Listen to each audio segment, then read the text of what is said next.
Alors, je suis Marie Robin, Assistant Professor en War Studies à l'Université de Leiden aux Pays-Bas.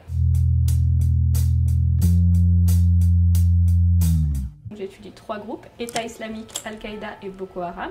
Comment ces trois groupes utilisent la vengeance pour faire le lien entre ce qui se passe sur la scène internationale et leur cause. J'ai analysé 505 sources de propagande en français, anglais et arabe, et ce que j'observe, c'est un opportunisme dans la communication, où ce qu'il se passe sur la scène internationale va dicter la communication utilisée par ces groupes.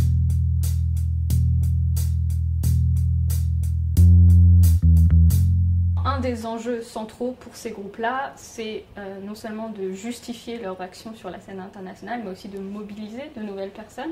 L'État islamique et Al-Qaïda vont particulièrement parler de la politique étrangère des États occidentaux au Moyen-Orient. Par exemple, les frères Klein, qui sont les voix françaises du califat islamique, les frères Klein qui vont avoir cet audio, est-ce que tu réalises, où ils vont faire le portrait de femmes et d'enfants qui seraient décédés suite aux frappes de la coalition en Irak et en Syrie, en disant voyez, cette personne est décédée, vont présenter la personne et dire on va venger cette personne. On n'est pas sur quelque chose où ce qui se passe au Moyen-Orient a un impact au Moyen-Orient, c'est beaucoup plus fluide que ça.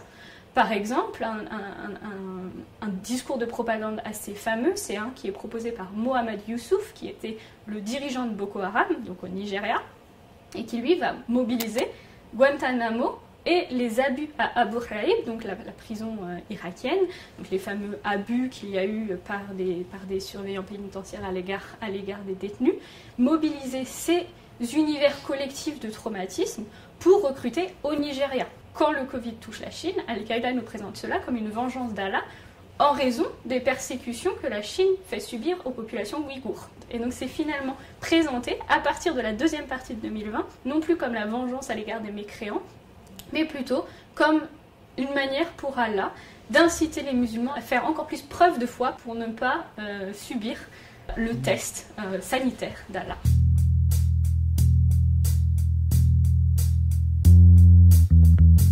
L'État islamique et Al-Qaïda, on retrouve très majoritairement le discours de vengeance comme légitimation. Donc cette idée de on a frappé le journal, par exemple, si on prend le cas Charlie Hebdo, on a frappé le journal parce que c'était une vengeance pour ce qui se passait à tel endroit. On a mangé le prophète Mohammed.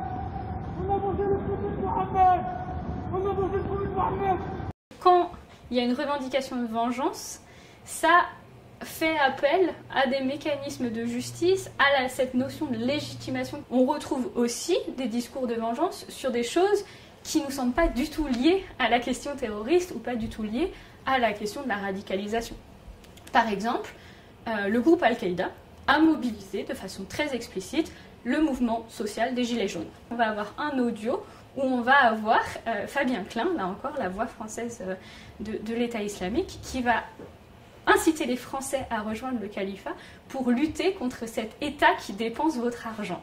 Et donc cet État qui dépense votre argent, il annonce ça au moment où les Français, certains Français, étaient dans la rue pour lutter contre la hausse des prix du carburant, donc le mouvement Gilets jaunes. Les discours en règle générale, en réalité, vont toujours viser un public en particulier. On va retrouver des discours sur la guerre d'Algérie, par exemple, effectivement, il y en a qui vont être proposés, mais ceux-ci vont surtout se retrouver en langue française ou en langue arabe, à destination de publics francophones. Les discours sur la guerre d'Algérie, dans mon corpus, je n'en ai aucun en langue anglaise.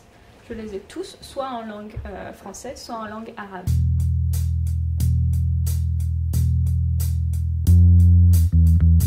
Mais on a aujourd'hui, dans les démocraties libérales modernes, on a cette idée que la justice a remplacé la vengeance, que la vengeance c'est l'ancêtre archaïque de la justice. Dans les représailles, on va avoir une notion normalement de proportionnalité, dans la vengeance c'est moins inclus, ça peut être complètement disproportionné.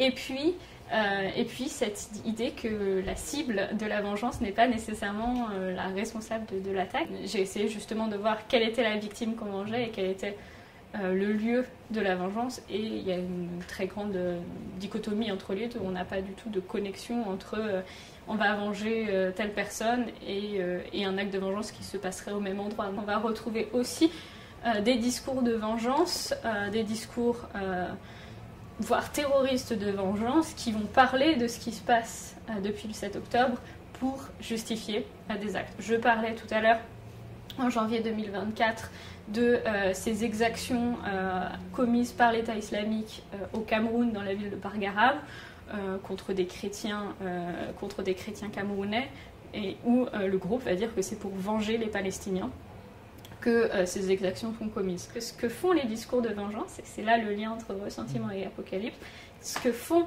les discours de vengeance pour ces groupes, c'est de stabiliser le chaos.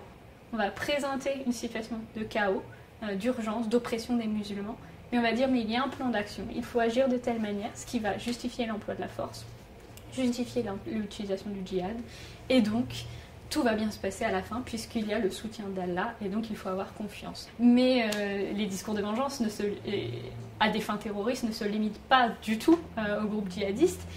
On a par l'ultra-droite, par l'extrême droite violente, de l'utilisation des discours de vengeance d'une manière que je trouve relativement proche des utilisations qui sont faites par les groupes djihadistes. Par exemple, Brenton Tarrant, quand à Christchurch il assassine 51 fidèles dans les mosquées en Nouvelle-Zélande, il publie ce manifeste, et dans le manifeste, ce qu'il nous dit, c'est qu'il souhaite venger Ebba Akerlund, cette jeune Suédoise de 11 ans qui a été tuée en 2017 lors de l'attentat de Stockholm par un assaillant musulman ouzbek.